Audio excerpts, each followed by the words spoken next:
So, you are listening to INTERZONE Pod. Today, I'm talking to RT Ester. Hello, RT. Thank you very much for coming on the show. Hello, Gareth. Thank you so much for having me. Thank you for the opportunity. And you have a story in INTERZONE 294, the building across the street. Could you kind of sort of introduce that a little bit to people? Okay, yeah. So, yeah, I do have the story, The Building Across the Street, that's coming out in issue 294. It started out as a story about a homeless man unable to remember his life before he started living on the street. I think initially the speculative element was originally just a quote unquote homeless tagging chip he's trying to avoid at the beginning of the story. But then, I got this idea that maybe he should have something he does regularly, but can't explain why if someone were to really ask him. So that ended up being him going into his office building every night to clean it. And so that's how that story kind of built out. Without getting into spoilers, the story eventually morphed into like an alien visitation story told through little like epistolic segments and an unreliable narrator. So I don't know if I've described enough without giving the story away. No, for Okay. sure. I think people will, if people haven't read it yet, they'll be wondering what that or how that all fits together for sure. And I mean, you mentioned there that you kind of started with this character, and you had this sort of visual idea of who this character was. I think, right? Could you talk a little bit about maybe that character, and also just generally, is that where a lot of your stories start? Do they start with a character first, as opposed to a scenario? Yeah, I would say a lot of my stories have a character focus in some way, and so in that sense, yes. A lot of times I have just characters in my head that I kind of come up with like little things that to describe them, like this character, like the character in The Building Across the Street, for example. Like initially I just had this idea of a character who had been kind of left behind by technological progress, and I like writing characters like that are kind of a little bit like left behind by advancement in technology. And so I had that, and I just kept probing, like, so for what reason would he not be would he be so backwards technologically? And one thing leads to another, and I arrive at, okay, maybe he's homeless, and eventually, like, I start building the actual plot around it. But definitely, yes, I usually start out with some kind of picture of a character in my mind. And have you sort of written short stories where the character has changed a lot across the kind of course of, initially thinking of them, and then by the end of the story, when you start sending it out, has the character kind of morphed at that point, or do they sort of stay fairly consistent?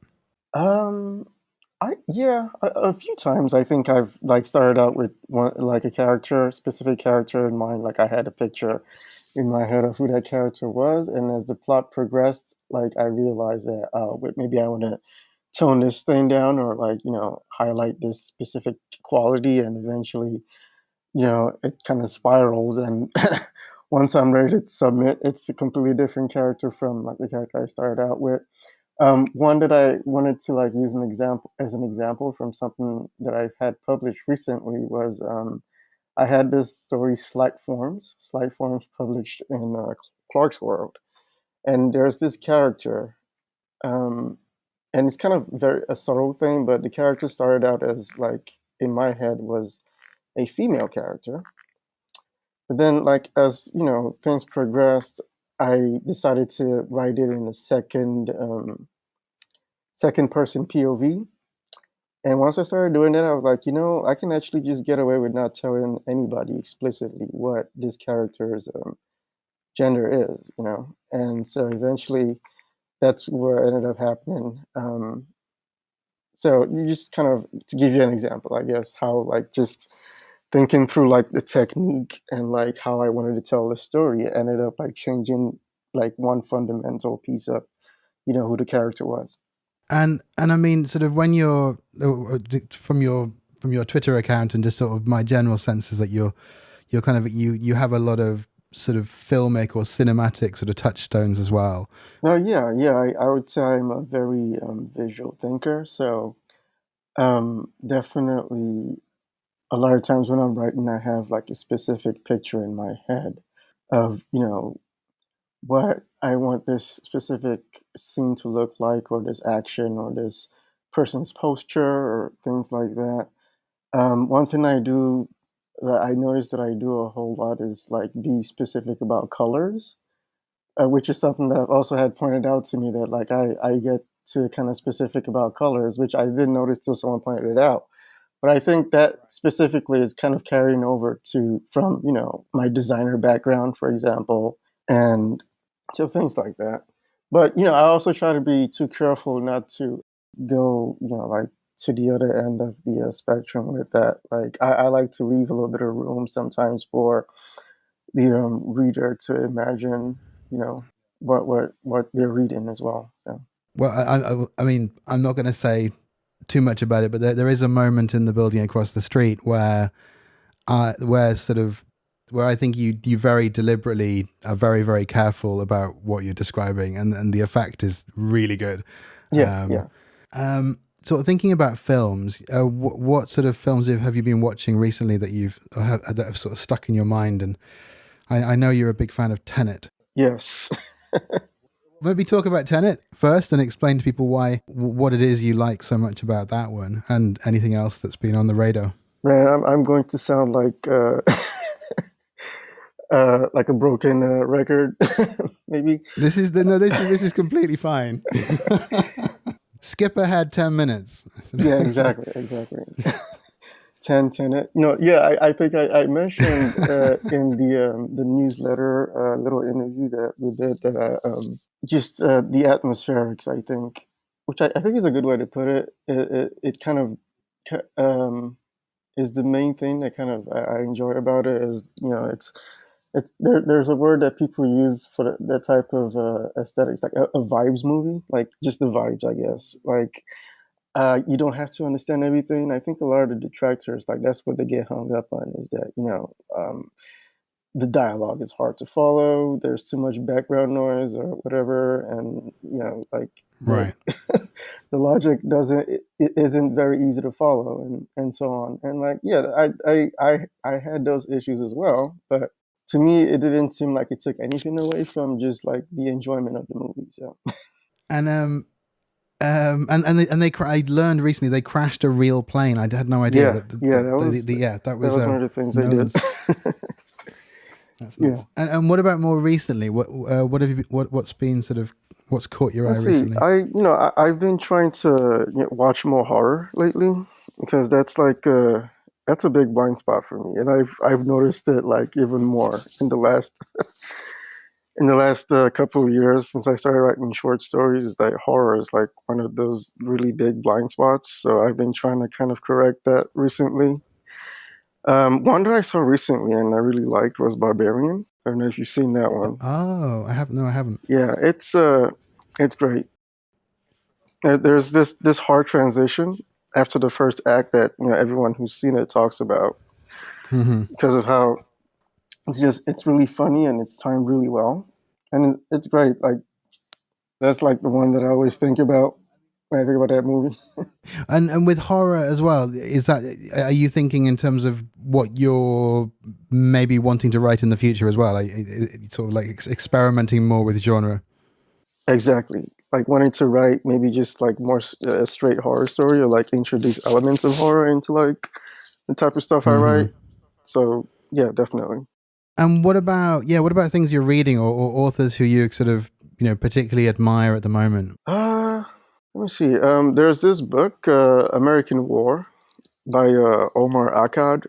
It's probably one of the best novels I've read in the last 10 years, probably. And it's this climate fiction story and it's set mostly in the American South. And it's been a while since I read it, but I remember the premise being something like, what if everything that's happened in the Middle East, geopolitically, over the last 2 or 3 decades, actually, what if all of that happened on U.S. soil? And so it's not as gimmicky or as one-to-one as I'm, making it sound. And like the book does a really good job of making the events in it believable and like true to the setting. So yeah, and I think the author Omar Akkad, he has like a background as a war reporter, so like it really shines throughout the book. It's it's got like a lot of epistolic segments in it, and there's just a lot of like attention to detail that I could tell it came from somebody who had like a background in that kind of subject matter. But yeah, it has all these like little like mini chapters where like you like get like transcripts from interviews with the main character during a time in her life when she was part of like I think like a resistance cell or something like that. Like I said, it's been a while since I read it, but it stayed with me for a long time. So let's see. Another one that I would like to recommend is this short story collection by Ken Liu, Paper Menagerie. And so I first read his Grace of Kings novel, and then the follow up in that series before becoming aware he wrote like short stories as well. And so, and my favorite from the Paper Menagerie collection is titled the Literomancer, and it's about this American girl living with her parents in Taiwan during the Cold War. And while she's there, she becomes friends with this elderly man who tells people their fortunes based on the characters in their names. So it's very interesting, and it builds to this very chilling conclusion that like even if you see it coming, you're still not prepared. Like when it actually happens, when it gets there. And so yeah, so that's another recommendation. Like reading it, like I think that's what partly inspired me to read more short fiction and begin writing some of my own as well. So. Oh, so the paper menagerie came sort of before this sort of wave of short stories, because you've had this really sort of, you've had the lots of things that are being kind of lined up for future publication, and those, I think, is it 2 or 3 in Clarkesworld now? I'm not sure. Yeah, it's 3 in Clarkesworld, and then I think I recently sold another one that should be coming out sometime in the future. And yes, I am, yes. And is that sort of like super top secret, hush hush, or can you sort of give listeners? Well, I think I can talk about it. I can describe the synopsis and maybe just talk about what stage where I'm at right now. Generally, so it's currently on sub right now, and so it's like a retelling of the scorpion and turtle fable. So there's a scorpion trying to get across a body of water, right? And so it encounters a frog. Sometimes it's a turtle, and it asks the turtle if the turtle can like ferry him on its back to across the body of water, and the turtle kind of very reluctantly ends up agreeing, in spite of its knowing, that the scorpion could like sting him and drown the both of them. And that's what eventually ends up happening. But then, as they're all both drowning, the scorpion says, I couldn't help it. It's in my nature. It's a so that's the fable, basically. That's very, very rough description of it. But anyway, the story, the novel idea is basically that story, but set in space, where the scorpion is a human character and the turtle is a sentient spaceship. And so the human character just committed a crime on Mars. Like the beginning is set on Mars, and is trying to get across to a safe house okay. on the other side of the asteroid belt. And it misses its flight. Basically, it's trying to get away from the scene of the crime, right? So he misses his flight, and he ends up having to hitch a flight with this sentient spaceship that's kind of like in poor working condition. Ah.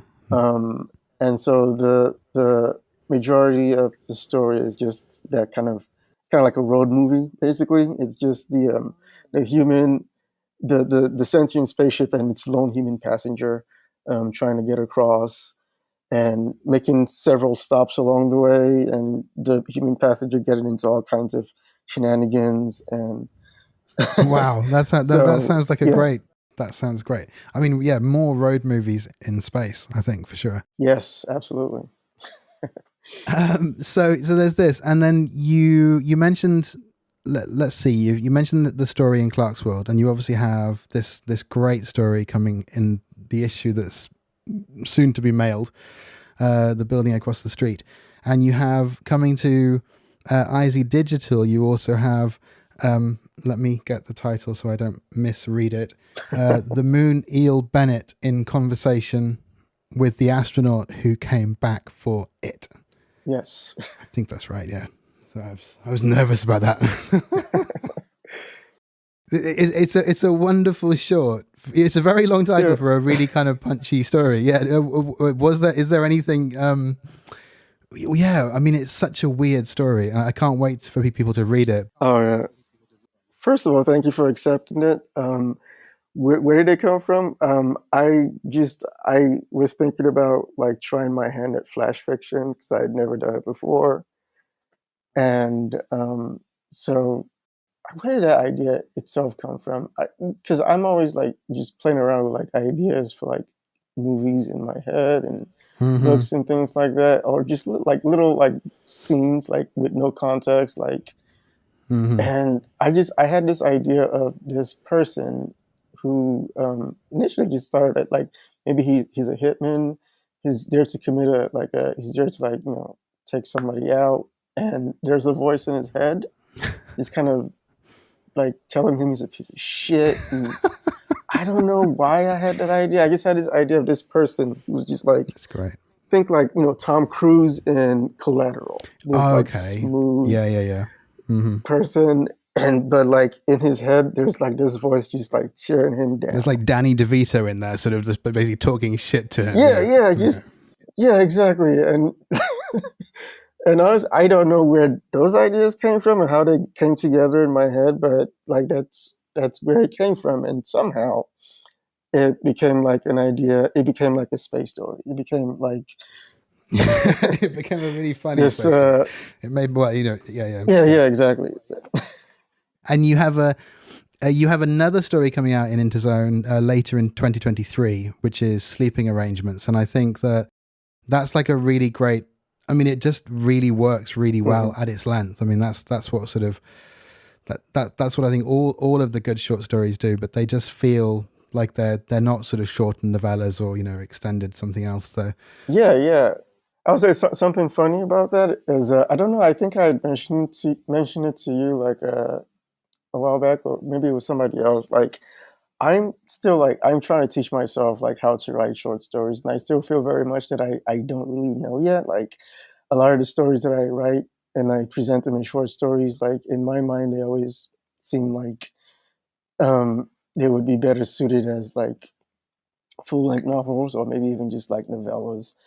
And so something like Sleeping Arrangements, that one of the things that I did was like I told myself like I was going to make sure that I didn't surpass I think 5,000 words. And there's definitely a version that you said earlier. There's definitely a version that would probably have overstayed its welcome. But I gave myself that hard stop, and I think that forced me to be a little bit more creative about like how I ended it. Oh, interesting. And so, because it does have like that abrupt ending, and I'm glad it worked for you. Basically, like that was one of my concerns, was that will it work? But yeah, it did, and I think that abrupt ending also kind of just you mentioned earlier about this sort of like this moment in Barbarian, and I think it's really hard to get that to work, to get those sort of beats or those sort of those switches or whatever it happens to be in the story. And I think that Sleeping Arrangements has a couple of those moments where you kind of go, oh, okay. And is there anything else you want to plug or boost, or anyone else that people should be reading? Yeah. So I mentioned earlier, I have something else coming out in Clark's World sometime in the future. It's a lighter story than everything else I've had published so far. So I'm excited about that. It's like it includes let me see how do I. Well, so like it includes like misremembered song lyrics, and so just kind of look out for that one. Okay, that's a good tease.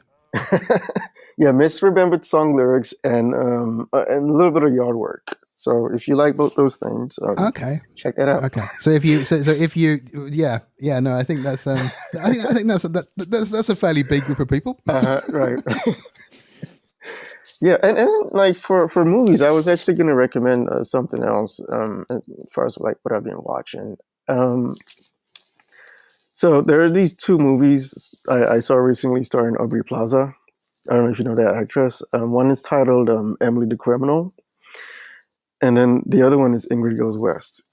And Emily the Criminal is like especially worth watching because like it's just this really smart, really layered look at what life is like, and also like what it could become for a young person graduating into our current quote unquote gig economy. So that's one I would like to recommend for sure. And okay, so Emily the Criminal, that seems like a great place to end. Thank you very much for coming on Interzone Pod. You can subscribe to Interzone at interzone.press, and the first issue you will receive will be 294, containing R.T. Ester's The Building Across the Street. And and ebooks are available from Scarlet Ferret and Weightless Books. Okay. Thank you very much, RT. Have a great day. Thank you, Gareth. Thank you so much for having me.